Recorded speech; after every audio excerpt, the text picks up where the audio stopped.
Welcome to Luca is a Billionaire, where the only thing I invest in is your answers. First, prepare your workstation to manage Azure with Powershell.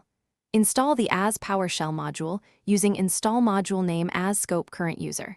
Use PowerShell 7 or Windows PowerShell 5.1 to ensure compatibility and module support. Next, authenticate interactively by running ConnectAz account and following the browser sign-in prompt. After authentication, confirm the target subscription using GetAz subscription. Then set your working subscription with SetAz context subscription ID and paste the subscription GUID. Now, you are ready to enumerate resources and target the specific virtual machine.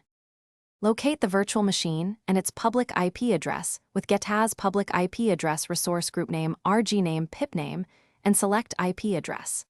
For Linux machines, connect with SSH Azure user at IP on port 22 and supply your private key or password.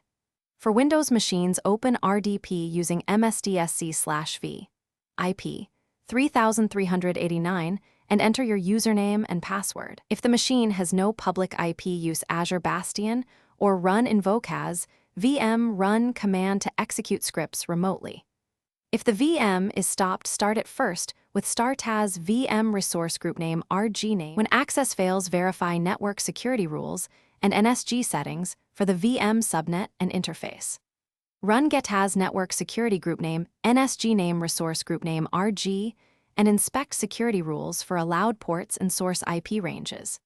Confirm port 22 for SSH or port 3389 for RDP is allowed only from your public IP address. Consider Azure Bastion to avoid exposing public IPs and enable just-in-time access through Azure Security Center. Use testnet connection computer name IP port 22 to test connectivity and use startaz VM if the machine.